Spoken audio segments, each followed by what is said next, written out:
My routine for the longest time was me picking up my phone the moment my eyes were open, being unproductive and pushing work, and just procrastinating in general. Until I said to myself, We actually need to do something about this now. Like, it's getting out of hand. So,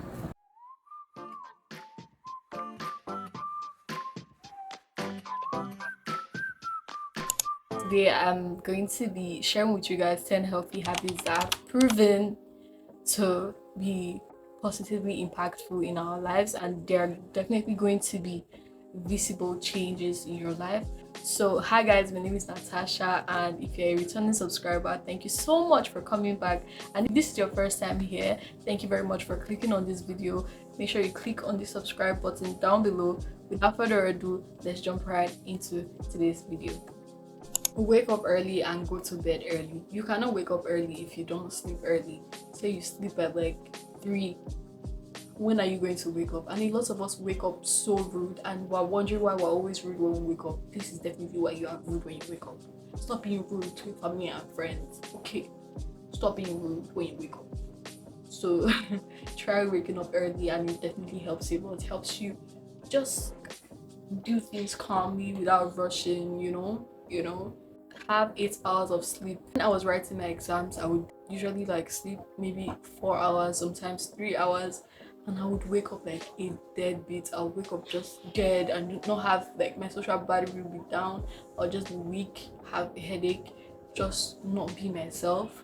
And that is definitely why you have like 6 to 8 hours of sleep is enough. Do not sleep too much and do not sleep too little. If you are currently sleeping for like 2 hours, that is not enough. That is not good for your body, it's not good for your health, it's not good for your mental health. You need sleep. Sleep is so important. Ask yourself this question: on days where I sleep late, how does it affect me? How does it affect my mood? How does it affect my body? How does it affect my brain? Does my brain work in the same rate as it does when I sleep really early? Ask yourself that question, and you should know the answer to that question. So many benefits that comes with waking up early, and I'm going to be putting them on the screen because I can't remember everything. But yeah, anyways, moving on to the next and second most important. Do not make it a habit of always going through your phone immediately you wake up. Give it an hour. Just give it an hour. If you don't operate your phone 2 hours after you wake up, you're not going to die. Some of us, we go through our phones before sleeping, and the first thing we pick up is our phones. And I feel like social media has affected us a lot negatively, like so much. Like give your brain the time to fully wake up, be fully awake before you're picking up your phone. The first thing that we scroll through is Instagram. The first thing that we scroll through is TikTok, and it just affects us, and we know it. That we know that these things are bad for us, but we just keep on doing them. I'm telling you guys today, let's do better. Let's try to do better. Let's try to do better. Again, there are so many researches that have been made that just proves that picking up your phone immediately you wake up is counterproductive, affects us negatively, affects our mood, affects our brains, and I just feel like it just makes you slow, to be very honest. And I can't sit here and pretend like, oh, I've got my life put together. I'm doing all these 10 things that I'm listing here. These things are also for me as well. I'm also like trying to tell myself that I should do these things. I pick up my phone when I wake up. I was not doing it before. There was a time in my life where I not use my phone as much when I wake up. That was not the first thing I picked up. But these days I've also like been able to like compare like the differences, and I feel less productive on days where I use social media the most. And I feel like everybody feels the same way as me. So do not use your phone when you just wake up, because don't do that. It's not advisable. This leads me to my next point. First thing I do when I wake up is brush my teeth, because I just can't stay and be scrolling through my phone without brushing my teeth. That's the first thing I always do when I wake up. And while I brush my teeth, I am already like awake because I wash my face as well, and it just makes me like, okay, my brain is already working, I'm awake.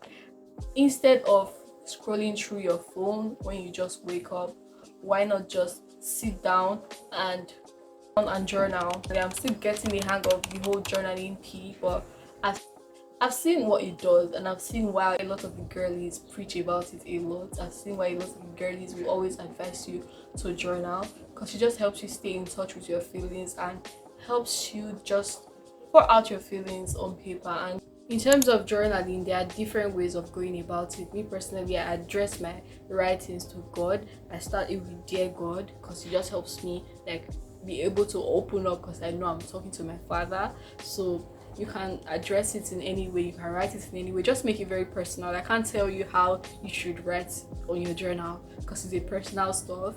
You could do it by just writing one line, just writing one sentence, just whatever you are feeling, just write it down. You could also download journal prompts that would help you journal better, so that would definitely help you.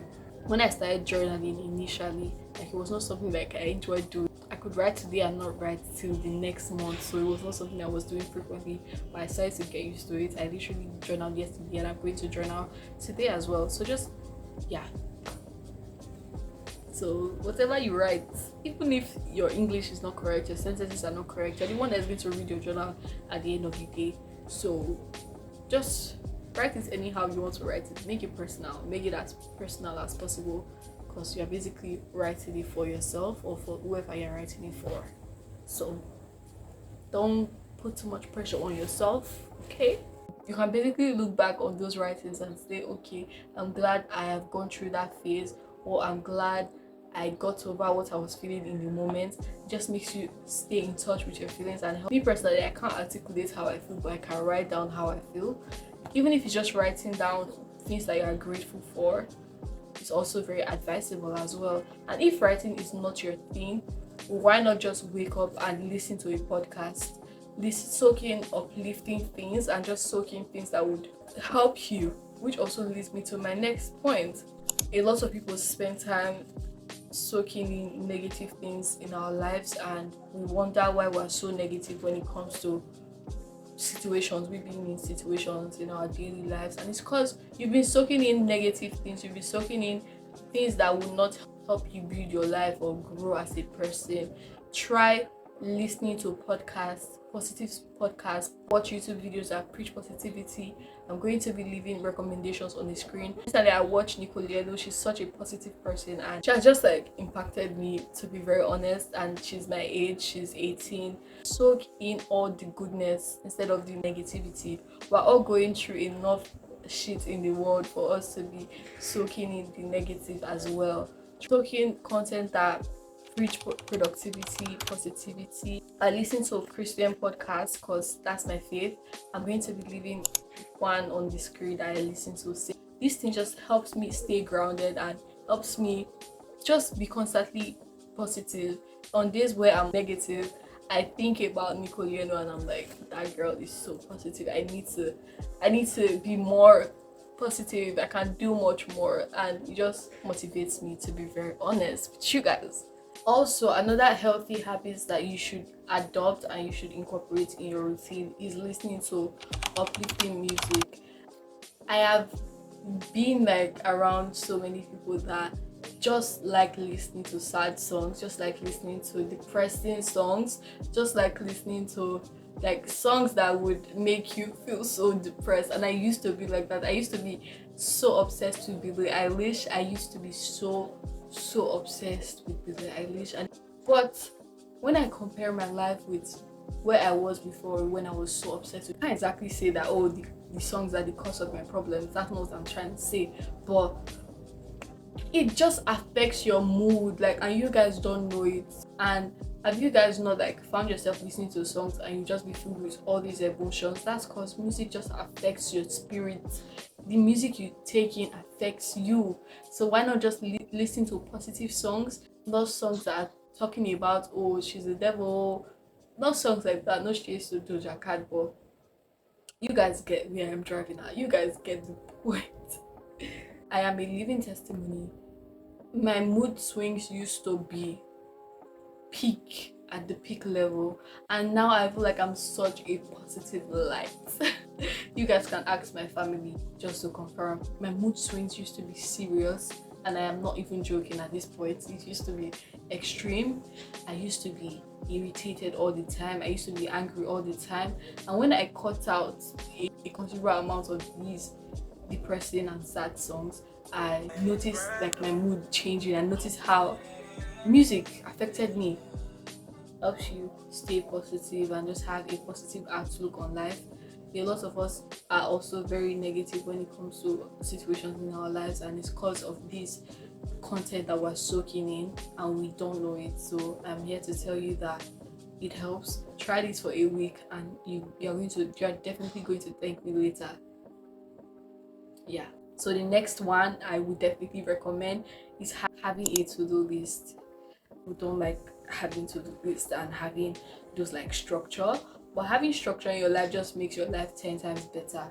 If your life was like a 5 before, 10 times 5 is what?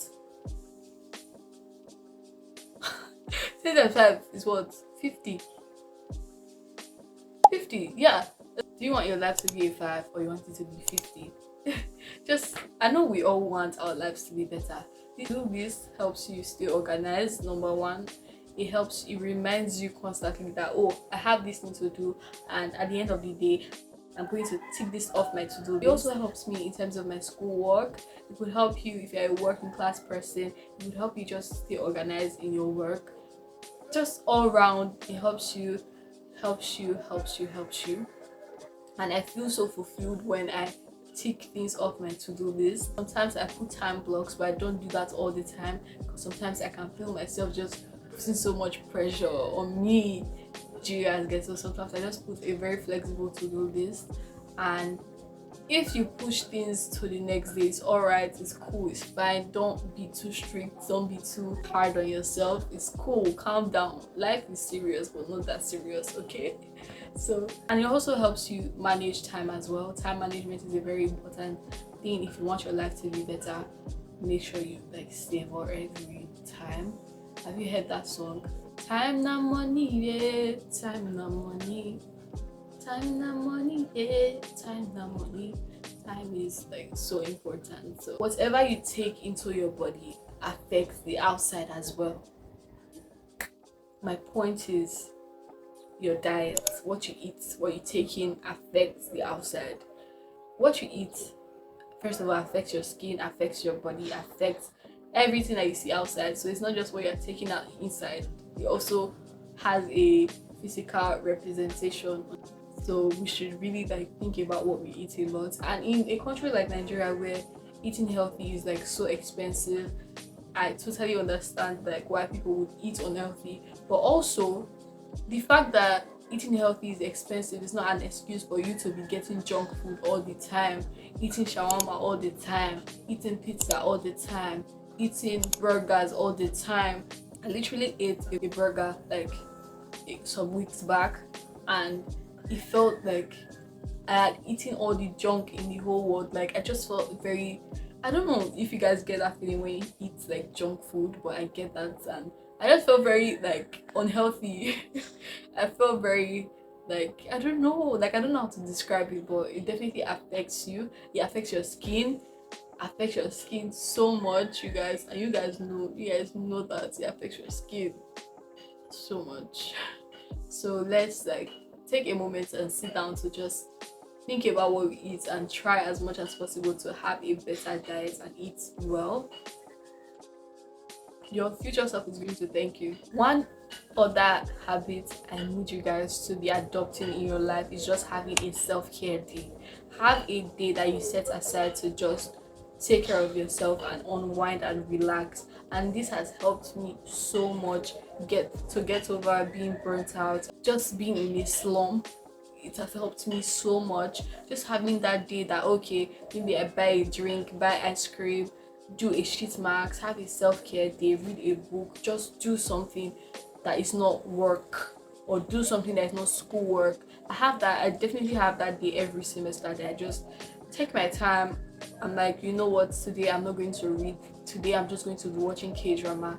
It helps your mind just relax, and like I said before, life is serious but not that serious. Your health is very important, so take it very seriously. If you are feeling very burnt out, if you're feeling like you're so stressed that you just need time to rest, definitely take that time to rest. Now who they are alive now they work. So have a self-care day. It doesn't have to be that serious. You don't have to have a 15-step self-care routine.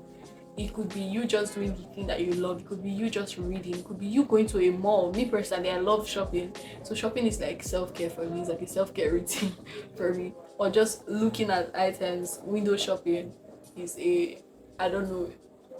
The girls that get it, get it. And the girls that don't. I hope you guys are taking down the things I am saying. I hope you guys are writing them down. So just do things that you love and relax. Calm your nerves down. Calm your mind, you know? So the next one we're going to is having some form of movement in your day. We all know how going to the gym is stressful. We all know how exercising is stressful and just very boring sometimes, especially when you are starting. I don't go to the gym. I don't exercise, if I am being honest with you guys. But it's something I really want to like try doing in the nearest future.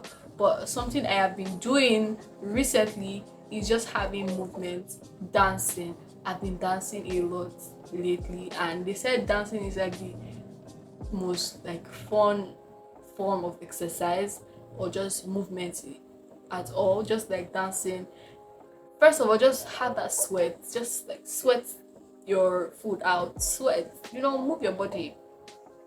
And if you are on the bigger side, why not try, instead of entering a cab, why not just take a walk?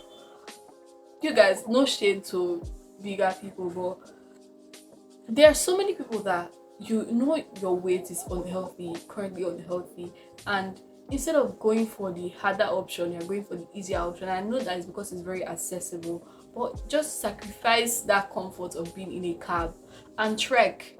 You're not going to die from trekking. Just try trekking. Have your umbrella and trek. The whole aim of life is to live a healthy and better life, and be healthy.